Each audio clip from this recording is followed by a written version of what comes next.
नमस्कार। आज की इस वीडियो में हम पृथ्वी की आंतरिक संरचना constitution of the earth interior का विस्तृत अध्ययन करेंगे कि हमारी पृथ्वी अंदर से किस प्रकार की है, कौन कौन सी परतें पाई जाती हैं, कौन से पदार्थ किस भाग में स्थित हैं और कितना इसका तापमान वगैरह है, इसका हम अध्ययन करेंगे।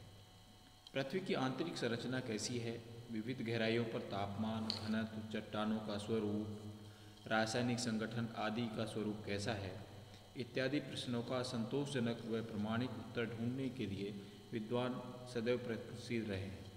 यद्यपि पृथ्वी की आंतरिक संरचना का अध्ययन भूविज्ञान विषय वस्तु है, किंतु चूँकि पृथ्वी के ऊपरी धरातल के स्वरूप का उसकी आंतरिक संरचना से घनिष्ठ संबंध होता है और हम भूगोल में इसका अध्ययन आवश्यक करते हैं। पृथ्वी की आंतरिक संरचना संबंधी तथ्यों के अधिक निश्चित प्रमाण उपलब्ध नहीं हैं। आज भूगर्भ संबंधी जो भी जानकारी हमें उपलब्ध है वो अनेक प्रत्यक्ष व परोक्ष स्रोतों द्वारा प्राप्त की गई है। इन्हें हम 3 भागों में बांट सकते हैं। पृथ्वी की जानकारी के संबंध में जो स्रोत हैं उनको हम 3 भागों में डिवाइजन कर सकते हैं।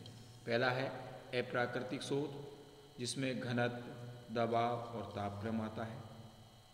दूसरा, पृथ्वी की उत्पत्ति संबंधी जो सिद्धांत हैं जिनको हम पढ़ चुके हैं कि ये वायु से या धूल कणों से किससे बनी है। तीसरा, प्राकृतिक स्रोत, जिसमें ज्वालामुखी उद्गार, भूकंप, विज्ञान, आणविक तत्व एवं पृथ्वी की भूतापीय स्थिति है। सर्वप्रथम आते हैं अप्राकृतिक स्रोत, जिसमें है पहला घनत्व। पृथ्वी की आंतरिक संरचना के संबंध में पृथ्वी पर घनत्व के वितरण प्रतिरूप से काफ़ी जानकारी मिलती है। पृथ्वी की उत्पत्ति के समय ही इसके घनत्व का प्रारूप निश्चित हो गया था, जिसके अनुसार कम घनत्व वाली चट्टानें ऊपरी सतह पर तथा उत्तरोत्तर गहराई की ओर अधिक घनत्व वाली परतें विस्तृत हैं। न्यूटन के गुरुत्वाकर्षण सिद्धांत पर संपूर्ण पृथ्वी का पिंड का घनत्व 5.5 आंका गया। पृथ्वी की ऊपरी सतह पर अधिकांश परतदार चट्टानें विस्तृत हैं। इनका आपेक्षिक घनत्व 2.7 है। परतदार चट्टानों के नीचे आग्नेय चट्टानों के जमाव पाए जाते हैं, जिनका घनत्व 2.9 से 3.5 के मध्य है। अधिकांश सागर तली पर ऐसी संरचना पाई जाती है। पृथ्वी के केंद्रीय भाग या भूकरोट का घनत्व 11 से अधिक अनुमानित किया गया है। यदि संपूर्ण पृथ्वी धरातल की ऊपरी परत जैसे पदार्थों से बनी होती तो उसका घनत्व भार वर्तमान से आधा होता। अतः निष्कर्ष निकलता है कि पृथ्वी के केंद्र में अधिक भारी पदार्थ विद्यमान है। इसी प्रकार पृथ्वी की रचना अनेक परतों से हुई है एवं आंतरिक परतें भारी पदार्थों से निर्मित हैं। इसका केंद्रीय भाग या अंतरतम निकिल तथा लोहे जैसी भारी धातुओं से निर्मित होने के कारण सर्वाधिक घनत्व वाला है। पृथ्वी का चुंबकीय गुण भी इसकी उपस्थिति के कारण होता है। तो घनत्व के अनुसार हम जैसे जैसे पृथ्वी के आंतरिक भाग में जाते हैं, चट्टानों का घनत्व या उसका भारीपन बढ़ता जाता है और जैसे जैसे हम धरातल की ओर आते हैं तो इसका जो चट्टानों का घनत्व है वो कम होता जाता है। तो इसका मतलब हमारी घनत्व के आधार पर पृथ्वी की आंतरिक संरचना ठोस होनी चाहिए। दूसरा आता है प्रेशर। चट्टानों की दबाव क्षमता उसके कणों के मध्य पाए जाने वाले रिक्त स्थानों पर निर्भर करती है। भौतिक पदार्थों की मात्रा बढ़ने के साथ उसके भार का दबाव भी बढ़ता जाता है। पृथ्वी की धरातल से जैसे जैसे हम केंद्र की ओर जाएंगे तैसे तैसे पदार्थों का भार एवं दबाव बढ़ता जाएगा। प्रारंभ में ये माना गया कि सेलों का भार तथा दबाव बढ़ने के कारण ही पृथ्वी का अंतरतम क्रोड का घनत्व सर्वाधिक होता है, किंतु नवीनतम अध्ययनों द्वारा सिद्ध हो गया है कि दबाव के कारण सेलों में घनत्व एक सीमा तक बढ़ता है, उसके बाद नहीं। अर्थात कोड का अधिक घनत्व अधिक दबाव के कारण नहीं अपितु भारी धात्विक पदार्थों के कारण है। पृथ्वी के चुंबकीय का विकास भी इसी कारण हुआ है। चारों ओर सेलों की एक दूसरी परत है जिसका निर्माण मुख्यतः रवेदार सेलों से हुआ है। घनत्व एवं दाब दोनों ही साधनों से स्पष्ट है कि पृथ्वी का आंतरिक भाग ठोस एवं भूपृष्ठ के पदार्थों से कई गुना अधिक भारी है। तो इस आधार पर हम कह सकते हैं कि पृथ्वी हमारी आंतरिक भाग से ठोस एवं भारी पदार्थों से बनी हुई है। तीसरा आता है तापमान। पृथ्वी की गहराई के अनुसार तापमान बढ़ता जाता है। इसकी वृद्धि प्रति 32 मीटर की गहराई पर तापमान 1 डिग्री सेंटीग्रेड है। इस आधार पर भूगर्भ में तापमान इतना अधिक वृद्धि हो जाएगी कि वहाँ कोई भी खनिज या सेल ठोस अवस्था में नहीं रह सकता है। इसका प्रमाण ज्वालामुखी उद्गार के समय निकलते तप्त लावा को माना गया है। इस आधार पर पृथ्वी की आंतरिक संरचना तरल है, किंतु इसके विपक्ष में वैज्ञानिकों का कहना है कि गहराई पर दबाव की वृद्धि होती है, जिससे सेलों का द्रवणांक बिंदु बढ़ जाता है, कि उसका पिघलने वाला बिंदु बढ़ जाता है, वो उतने टेम्परेचर पर पिघलती नहीं है एवं सेलें ठोस ही रहती हैं। महाद्वीप क्रस्ट में तापमान की वृद्धि दर का परिकलन करने पर वैज्ञानिकों ने पाया कि विवर्तनिक रूप से सक्रिय क्षेत्रों में सतह से 40 किलोमीटर की गहराई पर तापमान लगभग 1000 डिग्री सेंटीग्रेड रहता है, जबकि स्थिर एवं शांत प्रदेशों में इसकी गहराई 500 डिग्री सेंटीग्रेड ही रहती है। इस प्रकार तापमान के आधार पर किसी निश्चित निष्कर्ष पर नहीं पहुंच सकते। उपरोक्त साधनों से पृथ्वी के आंतरिक भाग पूर्णतः जानकारी नहीं मिल पाती। अनेक प्रश्नों का उत्तर देना शेष है। वुलड्रिज एवं मॉर्गन के अनुसार उच्च ताप एवं दाब की दशाओं में अभी भी शोध एवं प्रयोग की आवश्यकता है। तो इन विभिन्न तापमान के आधार पर हमारी पृथ्वी अंदर से लिक्विड और गैसीय अवस्था में होनी चाहिए, और आपके दबाव एवं घनत्व के आधार पर पृथ्वी हमारी आंतरिक भाग में ठोस चट्टानों से निर्मित है। तीसरा आता है पृथ्वी की उत्पत्ति संबंधी सिद्धांत। उत्पत्ति संबंधी सिद्धांत हम पिछले वीडियो में पढ़ चुके हैं। ये हमारी पृथ्वी किन पदार्थों से किस प्रकार बनी है, तो उस आधार पर ये किस प्रकार की होनी चाहिए। पृथ्वी की आंतरिक संरचना को इसके उत्पत्ति संबंधी सिद्धांतों से आंकें तो ये प्रश्न बड़ा जटिल हो जाता है, क्योंकि पृथ्वी की उत्पत्ति संबंधी सभी साक्ष्य अपने में एक मत नहीं है। विद्वानों ने पृथ्वी को ठोस, द्रव और गैस तीनों रूपों में माना है। कांट की वायु परिकल्पना तथा लाप्लास की निहारिका परिकल्पना में पृथ्वी की उत्पत्ति गैसीय निहारिका से मानी गई है। इस प्रकार पृथ्वी का आंतरिक भूगर्भ वायु अवस्था में होना चाहिए। ग्रहाणु परिकल्पना में पृथ्वी का निर्माण एक प्रकार के ठोस कणों से एकत्रित होने से हुआ है, अतः संपूर्ण पृथ्वी ठोस अवस्था में होनी चाहिए। लेकिन ज्वारीय परिकल्पना भूगर्भ को तरल अवस्था में ही प्रमाणित करती है। इन साक्ष्यों के अतिरिक्त द्वैतारिक परिकल्पना, विद्युत चुंबकीय सिद्धांत, डॉक्टर वॉन विस्केर की परिकल्पना, ओटो स्मिथ तथा सीफेड ने अपने अलग अलग विचारों को प्रस्तुत किया है। इन सभी मतों से पृथ्वी की भूगर्भ की संरचना का स्पष्टीकरण नहीं हो पाता, अतः इस संबंध में अन्य साधनों की सहारा लेना भी आवश्यक होगा। तो विभिन्न सिद्धांतों में अलग अलग बातें कही गई है, तो इस आधार पर पृथ्वी की कल्पना भी अलग अलग स्थिति में ठोस, द्रव और गैस में की गई है। तीसरा आता है प्राकृतिक साधन, नेचुरल सोर्सेज, जिसमें पहला है ज्वालामुखी उद्गार। ज्वालामुखी उद्गार के समय निकलने वाले तप्त लावा, गैस, धूल, राख, वाष्प इत्यादि पदार्थों के अध्ययन से पृथ्वी की आंतरिक अवस्था का पता लगाने में सहायता मिलती है। ज्वालामुखी क्रिया से निष्कासित लावा का स्रोत पृथ्वी के भीतरी स्थित मैग्मा भंडार है। यदि पृथ्वी के आंतरिक भाग पर पड़ने वाले अत्यधिक दबाव के कारण ऊंचे तापक्रम पर भी सेलें पिघलती नहीं हैं, किंतु जब कभी भी भूपृष्ठ पर असंतुलन या दरार पड़ जाती है तो आंतरिक सेलों का ऊपरी परतों का दबाव घट जाता है। इसके फलस्वरूप सेलों का द्रवणांक बिंदु गिर जाता है और वे पिघलकर लावा के रूप में बाहर आ जाती हैं। चूँकि लावा व अन्य पदार्थों से निकासी धरातल से मात्र 50 किलोमीटर से मानी जाती है, अतः संपूर्ण पृथ्वी की आंतरिक संरचना का स्पष्टीकरण इससे भी नहीं होता है। नंबर 2 है भूकंप के साक्ष्य, भूकंप विज्ञान के साक्ष्य, एविडेंस ऑफ सीस्मोलॉजी। भूकंप का वैज्ञानिक अध्ययन एवं विश्लेषण करने वाली विज्ञान की शाखा को हम भूकंप विज्ञान या सीस्मोलॉजी कहते हैं। भूकंप विज्ञान द्वारा भूकंपीय तरंगों के अध्ययन से पृथ्वी की आंतरिक संरचना के विषय में प्रामाणिक जानकारी मिलती है। भूगर्भ में जिस स्थान से भूकंप तरंगों का उद्गम होता है वह भूकंप का मूल या केंद्र कहलाता है, तथा भूकंप के मूल के ठीक ऊपर भूपटल पर जो केंद्र होता है उसे अधिकेंद्र या एपिसेंटर की भूकंप कहाँ आया कहते हैं। भूकंप से विभिन्न प्रकार की लहरें उत्पन्न होती हैं, जो मुख्यतः 3 प्रकार की होती हैं। पहली है प्राथमिक या अनुदैर्घ्य लहरें। इनकी गति सबसे अधिक 6 से 9 किलोमीटर प्रति सेकंड होती है। इनमें कणों की गति तरंग की रेखा की सीध में होती है, अर्थात वे ध्वनि की लहर के समान होती है। ठोस पदार्थों में शीघ्रता से अधिक गहराई पर पहुंच जाती है, किंतु द्रव और लचीले पदार्थों में इसकी गति कुछ घटने लगती है। ऐसे पदार्थों में ये मोड़ लेकर आगे बढ़ती हैं। सर्वाधिक वेगवान लहरें होने के कारण इनका प्रभाव भूकंप लेखी सीस्मोग्राफ पर सबसे पहले अंकित किया जाता है। इन्हें प्राइमरी या पी लहर कहते हैं। इसकी लघु तरंगें पीजी और पी स्टार कहलाती हैं। तो प्राथमिक लहरें जो ठोस में तेज़ी से गुजरती हैं और आपके लिक्विड और द्रव में ये घूम कर जाती हैं। नंबर 2 है द्वितीयक या आड़ी लहरें। द्वितीयक लहरें जल अथवा प्रकाश के तरंगों के समान होती हैं। इनमें कणों की गति लहर की दिशा के समकोण पर होती है, अतः इन्हें आड़ी लहर भी कहते हैं। ये भू सतह पर सबसे अधिक हानि वाली मानी जाती हैं। इन्हें संक्षेप में सेकेंडरी एस लहरें कहते हैं। इनकी गति 3 से 4.5 किलोमीटर प्रति सेकंड होती है। ठोस पदार्थों में ये अधिक गहराई तक प्रवेश कर जाती हैं, किंतु घनत्व बढ़ने पर इनकी गति पर प्रभाव पड़ने लगता है। ये लहरें द्रव तथा लचीले पदार्थों में तेजी से प्रवेश होने के कारण इसकी लघु तरंगें एस जी और एस स्टार कहलाती हैं। धरातलीय अथवा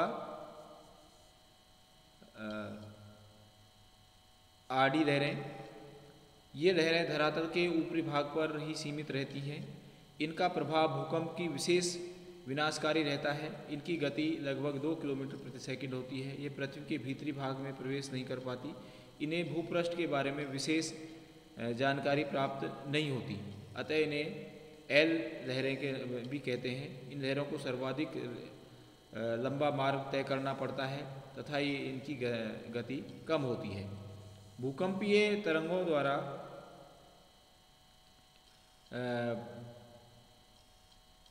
ज्ञान भूकंप लेखी के से संभव है। भूकंपीय तरंगें भूगर्भ की सही स्थिति ज्ञात करने के लिए विशेष सहायक रही हैं।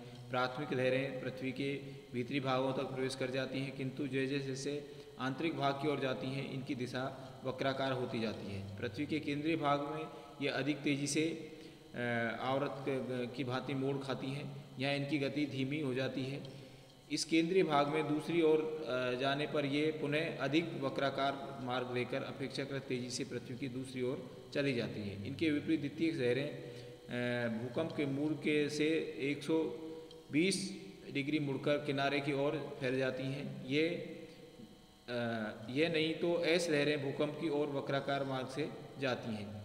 ये भी पृथ्वी के केंद्रीय भाग के किनारे पर ही लुप्त हो जाती हैं। इस प्रकार 2900 किलोमीटर के पश्चात केंद्रीय भाग में ऐसे लहरें प्रवेश नहीं कर पाती।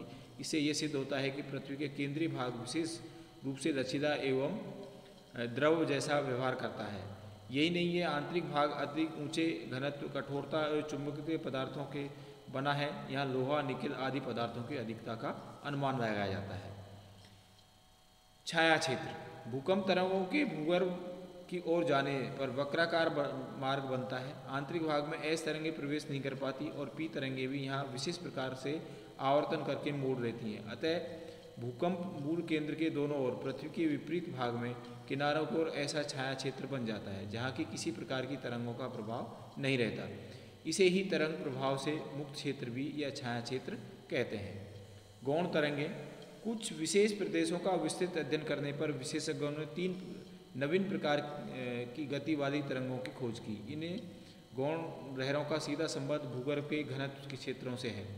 सन 1909 में क्रोशिया द्वीप की कुल्टा घाटी में आए भूकंप में निरीक्षण के समय जेफ्रे को पता चला कि पी और एस के साथ ही उनके कुछ कम गति वाली लहरें अंकित की जाती हैं। चट्टानों की सघनता के आधार पर इनका परीक्षण बाद में अन्य स्थानों पर भी किया गया।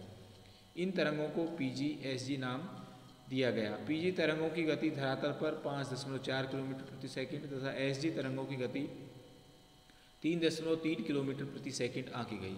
1923 में प्यूर्न नामक स्थान पर नई प्रकार की कुछ कमजोर तरंगें पीजी के बीच में एसजी के बीच में कोर्नाड द्वारा अंकित की गई। इन लहरों को बाद में पी स्टार और ए स्टार कहा गया। मध्यवर्ती धरातल में पी स्टार तरंगों की गति 6 से 7 किलोमीटर प्रति सेकंड तथा एस स्टार तरंगों की गति 3 से 4 किलोमीटर प्रति सेकंड आंकी गई। अतः विशेषज्ञ ये मानते हैं कि भूकंप तरंगों की गति के आधार पर 3 सेट या युग्म पी एस और P S star S star तथा तृतीय पीजी एसजी पाए जाते हैं। इन तरंगों की गति और स्वरूप पर घनत्व का भिन्नता का प्रभाव पड़ता है।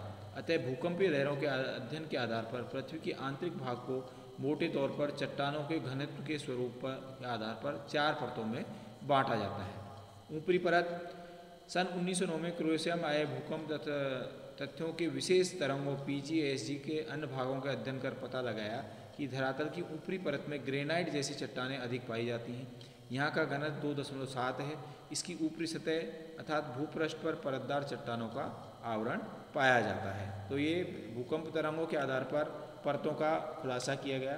दूसरी आती है बी मध्यवर्ती परत। सन 1923 में ट्यूर्न में आए भूकंप के अध्ययन के समय ज्ञात तृतीय प्रकार की P*S* के विस्तृत अध्ययन से पता चलता है कि PG और SG तरंगें मध्यवर्ती परत में प्रवेश नहीं कर पाती हैं। जेफ्रे के अनुसार यहाँ भारी बेसाल्ट ग्लासी बेसाल्ट वाली चट्टानें पाई जाती हैं। होम्स एवं वैगनर के अनुसार यहाँ पर एम्फीफोलाइट चट्टानें पाई जाती हैं। इस परत की मोटाई लगभग 30 किलोमीटर आंकी गई और इस मध्यवर्ती परत का घनत्व 3 है। निचली परत, इस परत में उपयुक्त नवीन प्रकार की PGSG और P*S* तरंगें प्रवेश नहीं कर पाती हैं, अर्थात यहाँ पर सिर्फ P और S तरंगें ही प्रवेश कर पाती हैं। इस भीतरी परत का घनत्व अपेक्षाकृत अधिक 5.5 के आसपास रहता है। ये भाग बहुत ही ऊंचे तापमान वाला होता है क्योंकि 30 से 35 किलोमीटर की गहराई पर तापमान 1000 डिग्री सेंटीग्रेड से अधिक पहुँच जाता है। इससे चट्टानों के गुण में परिवर्तन आने लगता है। फिर यहाँ का घनत्व भी अधिक रहता है। इसमें बेसाल्ट से भारी पदार्थ पाए जाते हैं। ये स्थिति 2900 किलोमीटर तक पाई जाती है। आगे है केंद्रीय भाग। 2900 किलोमीटर के बाद पुनः पृथ्वी की संरचना में महत्वपूर्ण परिवर्तन देखा जाता है। इस गहराई के पश्चात S तरंगें भूगर्भ में प्रवेश नहीं कर पाती हैं, अतः पृथ्वी के केंद्रीय भाग में सिर्फ P प्राइमरी तरंगें ही प्रवेश कर पाती हैं। इनकी गति यहाँ कम होने लगती है। इसमें विशेष वक्राकार स्वरूप आ जाता है, अतः यह भाग सर्वाधिक घनत्व वाला है। यहाँ की दशा द्रव अवस्था में द्रव की भांति अधिक लचीली अवस्था में है। इसके साथ ही एक बात विशेष ध्यान देने योग्य है कि पृथ्वी का केंद्रीय भाग चारों ओर से अनंत तक भार इस भांति दबा पड़ा है कि वहाँ तरल और द्रव अवस्था भी लचीली होगी, पर वह अत्यंत दृढ़ता से ठोस से भी कठोर रहेगी। इसका घनत्व 8 से 11 है। इसमें निकेल व लोहे जैसी भारी पदार्थ पाए जाते हैं। तो ये विभिन्न आधारों पर आपका प्राकृतिक और पृथ्वी के उत्पत्ति संबंधी सिद्धांत और अप्राकृतिक सिद्धांतों के आधार पर पृथ्वी की स्थिति या परतों को स्पष्ट किया गया है। अब विभिन्न विद्वानों के अनुसार पृथ्वी की रासायनिक संरचना या उसकी कौन कौन सी लेयर पाई जाती हैं उनका हम अध्ययन करेंगे। भूगर्भ की विभिन्न परतें और उनका रासायनिक संगठन। पृथ्वी की उत्पत्ति के समय से ही जो विविध खनिज पदार्थ पृथ्वी पर पाए जाते हैं, इनकी विशेष रासायनिक संरचना को बनाते हैं, किंतु ऐसे खनिज एवं उनके यौगिकों से बनी चट्टानों का वितरण सभी भागों में एक सा नहीं है। इस कारण उनमें गहराई के अनुसार तापमान, घनत्व, दबाव बढ़ने के साथ ही परिवर्तन आता है। ये परिवर्तन प्राय विविध मोटाई वाली परतों में पाया जाता है। पृथ्वी को चट्टानों के रासायनिक संगठन को ध्यान में रखकर अनेक विद्वानों ने इसको भिन्न भिन्न परतों में बांटा गया है। सर्वप्रथम आता है स्वेस के अनुसार। स्वेस ने पृथ्वी की आंतरिक भाग को चट्टानों की संरचना में होने वाले स्पष्ट अंतर को निम्न परतों में बांटा है। नंबर 1 सियाल। पृथ्वी की ऊपरी सतह पर विस्तृत परतदार चट्टानों के ठीक नीचे सियाल परत फैली है। इसमें सिलिका एवं एल्यूमिनियम तत्वों की अधिकता रहती है। इस आधार पर इसका नाम SI सिलिका और Al एल्यूमिनियम रखा गया है। इसका घनत्व 2.4 से 2.9 के मध्य रहता है। यहाँ की प्रमुख चट्टानें ग्रेनाइट समूह से संबंधित हैं। इस परत की मोटाई महासागरों के तले के निकट कम है। यह 50 से 300 किलोमीटर तक मानी जाती है। महाद्वीपों की रचना मुख्यतः इसी परत से मानी जाती है। तो ये आपकी सियाल परत है, ऊपरी कुछ लेयर को छोड़कर। नंबर 2 आती है सीमा। सियाल के ठीक नीचे सीमा परत का विस्तार है। इसका यहाँ पर सिलिका एवं मैग्नीशियम अधिक पाया जाता है, इसलिए इसका नाम सीमा रखा गया है। यहाँ पर भारी एवं क्षारीय पदार्थ अधिक पाए जाते हैं। इसका घनत्व 2.9 से 4.7 के मध्य रहता है। इस परत की औसत गहराई 1000 से लेकर 2000 किलोमीटर तक है। इसमें भारी बेसाल्ट आग्नेय चट्टानें पाई जाती हैं, जिनमें से कुछ का घनत्व 5.5 तक रहता है। दूसरी जो आपकी है आपका सीमा, और तीसरी आती है नीफे। इसमें डार्क से इसको दिखाया गया है। सीमा के नीचे तरह से लेकर पृथ्वी के केंद्रीय भाग तक चारों ओर इसका विस्तार है। इसे केंद्रीय परत या भूक्रोट कोर भी कहते हैं। यहाँ पर निकिल एवं फेरियस या फेरियम अधिक भारी एवं चुंबकीय पदार्थों वाले धातुओं की अधिकता पाई जाती है। पृथ्वी का चुंबकीय गुण भी इसी के कारण है। यहाँ की चट्टानों का घनत्व 11 तक है। इसकी गहराई 2900 किलोमीटर से लेकर भू केंद्र तक है। यह मध्यपिंड का व्यास 7000 किलोमीटर तक है। यद्यपि स्वेज का वर्गीकरण आज भी मोटे तौर पर मान्य है, किंतु परवर्ती काल में ज्ञात होने वाली विशिष्ट एवं स्पष्ट जानकारी के आधार पर केंद्रीय परत को छोड़कर शेष परतों की संख्या, मोटाई, संरचना के बारे में विद्वानों में मतभेद पाया जाता है। नेक्स्ट है डेली के अनुसार। डेली ने घनत्व के आधार पर भूगर्भ को 3 परतों में बांटा है। नंबर 1 बाह्य एवं ऊपरी परत। ये परत ऊपरी परतदार चट्टानों के नीचे, इसका औसत घनत्व 3 है। इस परत की गहराई 1600 किलोमीटर तक है। नंबर 2 है मध्यवर्ती परत, इंटरमीडिएट जोन। इसकी मोटाई 1600 से लेकर 2900 किलोमीटर के लगभग है। ये मध्यवर्ती परत का घनत्व 4.5 से 9 के मध्य है। नंबर 3 है केंद्रीय परत, सेंट्रल जोन। इसे भूक्रोट भी कहते हैं। इसका विस्तार स्वेज की भांति है, किंतु यहाँ घनत्व 11.6 तक है। इसकी कुल मोटाई 7000 किलोमीटर है। जैफ्रे के अनुसार, भूकंप की लहरों के अनुसार जैफ्रे ने पृथ्वी को 4 आवरणों में विभाजित किया है। प्रथम अथवा भारी सतह। इस आवरण का निर्माण परतदार शैलों से हुआ है। इस परत में सिलिका व फेल्सपार तत्वों की अधिकता पाई जाती है। द्वितीय परत। इस आवरण का निर्माण मुख्यतः ग्रेनाइट चट्टानों से हुआ है। तृतीय मध्यवर्ती या तृतीय परत। इस परत का निर्माण थैचिलाइट तथा थायोराइड पदार्थों से हुआ है। और लास्ट है अंतिम या चतुर्थ परत। इस परत का निर्माण पेरिडोटाइट, इकोजोलाइट, ड्यूनाइट नामक खनिजों की शैलों से हुआ है। इसमें लोहा, निकिल धातु अधिक हैं। ये वर्गीकरण मोटे तौर पर स्वेज के वर्गीकरण से मेल खाता है। नेक्स्ट आता है नंबर 4 आर्थर होम्स के अनुसार। आर्थर होम्स ने पृथ्वी की आंतरिक संरचना को केवल 2 भागों में बांटा है। नंबर 1 भूपरपट्टी। ऊपरी तथा मध्य परत को मिलाकर आर्थर होम्स ने पपड़ी या क्रस्ट का नाम दिया। इस परत में सियाल की संपूर्ण परत और सीमा की ऊपरी परत को शामिल किया है। नंबर 2 है अधः स्तर, सबस्टेट। इस परत में सीमा परत का निचला भाग तथा संपूर्ण नीचे परत को शामिल किया है। आर्थर होम्स ने महाद्वीपों को नीचे सियाल परत की मोटाई की भिन्नता को भी निम्न प्रमाणों के आधार पर समझाया है। नंबर 1 तापीय प्रमाणों के द्वारा 21 किलोमीटर तक और भूकंपीय धरातली तरंगों द्वारा 15 किलोमीटर से अधिक। प्राथमिक तरंगों द्वारा 20 से 32 किलोमीटर की गहराई तक और सबसे गहरी भूसंरचना के धसाव की गहराई के आधार पर 20 किलोमीटर से अधिक। नेक्स्ट नंबर 5 आता है वान डर ग्राफ्ट का अनुसार। प्रसिद्ध जर्मन वैज्ञानिक वान डर ग्राफ्ट ने लिंक और गुटेनबर्ग के विचारों का अनुसरण करते हुए पृथ्वी की संरचना को 4 भागों में बांटा है। नंबर 1 ऊपरी सियाल परत। इस परत की मोटाई 60 से 100 किलोमीटर मानी गई है। महाद्वीपों के नीचे इस परत की मोटाई 80 से 100 किलोमीटर मिलती है, जबकि अंध महासागर के नीचे केवल 20 किलोमीटर है तथा प्रशांत महासागर के नीचे 10 किलोमीटर तक पाई जाती है। इस परत का निर्माण oxygen, silica, potassium, sodium, aluminium द्वारा हुआ है। इस परत का घनत्व 2.75 से 3.1 तक पाया जाता है।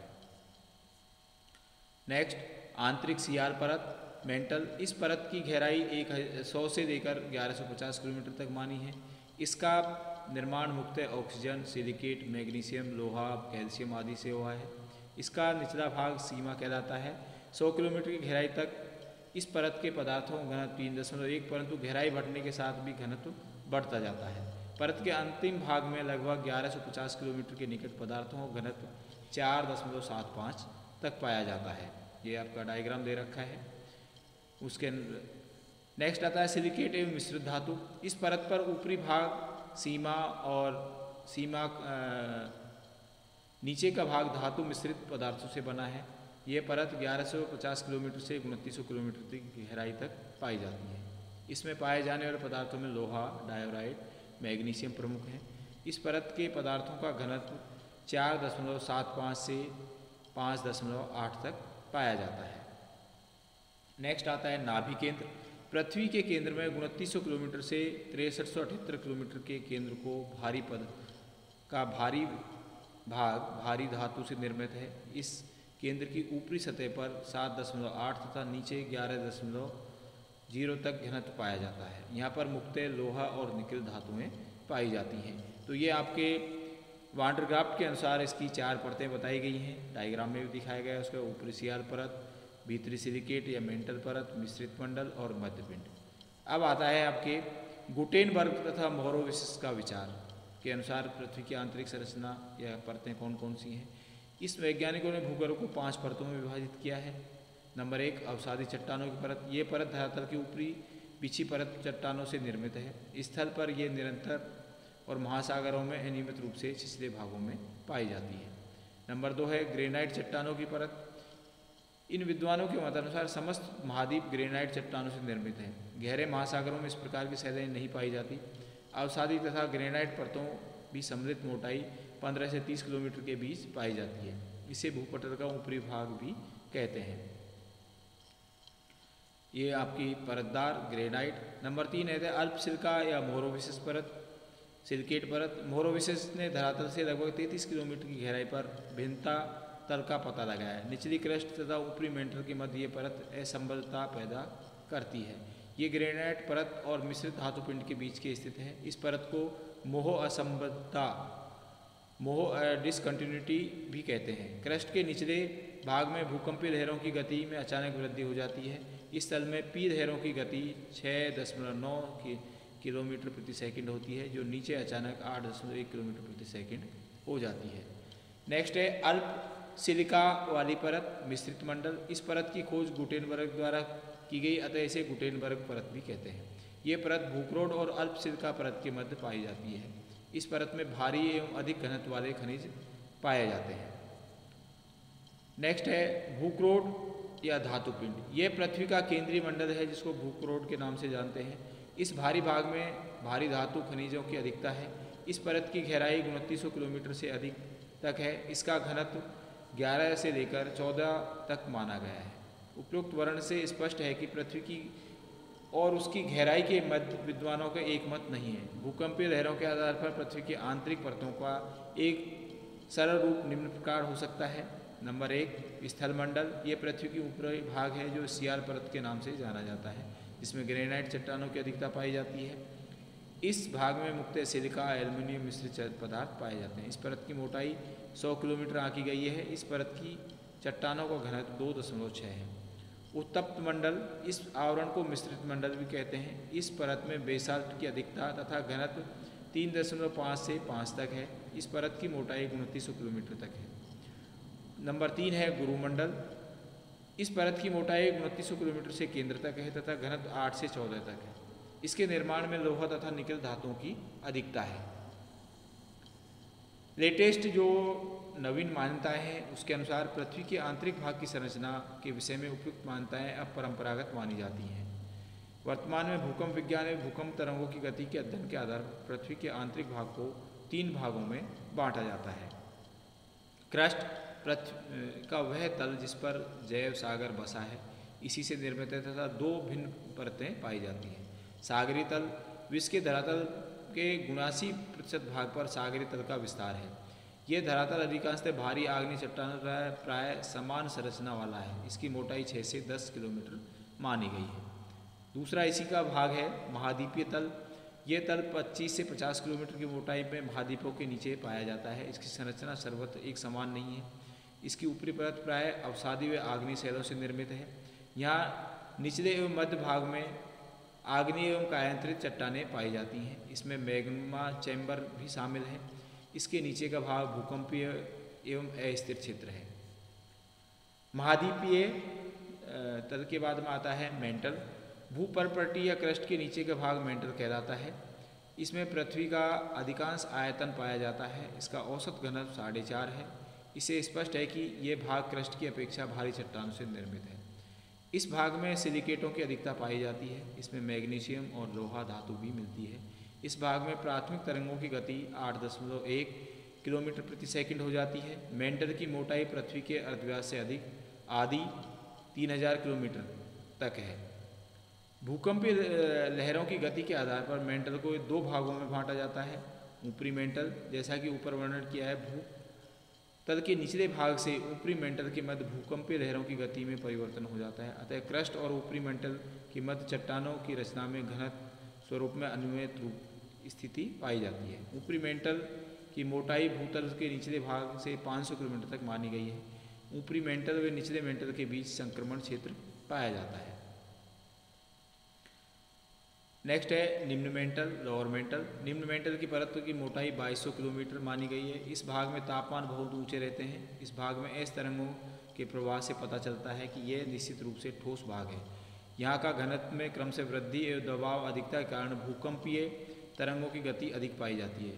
अनेक वैज्ञानिकों का मत है कि सिलिकेट खनिजों और लोहे की मात्रा गहराई के साथ बढ़ती जाती है, जिससे इस भाग में अधिक घनत्व हो गया है। ऊपरी मेंटल और निम्न मेंटल के मध्य 300 किलोमीटर चौड़ा संक्रमण क्षेत्र पाया जाता है। इसका ज्ञान आज भी अधूरा है। कोर अथवा केंद्रीय भाग। पृथ्वी के केंद्रीय भाग की मोटाई 3400 किलोमीटर मानी जाती है। इसमें सर्वाधिक घनत्व 10 से 11 पाया जाता है। इसका आयतन समस्त पृथ्वी के आयतन का केवल 16% है। ये समस्त द्रव्यमान का 32% है। इस भाग में पी तरंगें ही प्रवेश कर पाती हैं। इस भाग में लोहे और निकल धातुओं की अधिकता है एवं इसमें मध्यपिंड में लचीलापन भी है। कोर को दो भागों में विभाजित किया जाता है। बाह्य कोर। बाह्य कोर का विस्तार पृथ्वी के भीतर 2900 किलोमीटर से 5290 किलोमीटर तक गहराई तक है, अर्थात 2390 किलोमीटर तक माना जाता है। इस परत में भूकंप की एस तरंगें प्रवेश नहीं हो पाती हैं। अतः ये अनुमान लगाया जाता है कि ये परत द्रव पदार्थ या उसके समकक्ष गुण वाली तत्वों से निर्मित होनी चाहिए। आंतरिक कोर या भूक्रोड। पृथ्वी के ऊपरी धरातल के से केंद्र की ओर 5200 किलोमीटर की गहराई से 6371 किमी तक अर्थात 1171 किमी तक माना गया है। इस भाग का घनत्व 11 से 13.6 तक है। अतः इस भाग को ठोस जैसा माना गया है। पी तरंग की गति इस भाग में 11.23 किलोमीटर प्रति सेकंड रहती है। पृथ्वी के मध्यवर्ती भाग भूक्रोड की रचना लोहे, निकल और भारी सिलिकेट मिश्रित धातुओं पिंड से हुई है। इस वीडियो में हमने पृथ्वी की आंतरिक संरचना किस प्रकार की है, वो कितनी परतों की बनी हुई है, किस परत में किस पदार्थ की प्रधानता पाई जाती है, उसका घनत्व कितना है, इसके बारे में सभी विद्वान एक मत नहीं है। अलग अलग विद्वानों ने अपने शोध खोज के आधार पर इसको अलग अलग नामों में बांटा गया है। ये प्रश्न आमतौर पर ये परीक्षा में भी आता रहता है कि पृथ्वी की आंतरिक संरचना को स्पष्ट करने वाली विभिन्न परतों का तो कम से कम 2-3 विद्वानों का हवाला देते हुए हमको उसका आंसर देना होता है कि पृथ्वी की आंतरिक संरचना इस निम्न प्रकार है, अमुक विद्वान के अनुसार ये परतें बताई गई है, तो इसको हमें सीरियसली इसको अध्ययन करना है। आमतौर पर ये प्रश्न रिपीट होकर आता रहता है। आज की इस वीडियो में इतना ही। That's all. Thank you.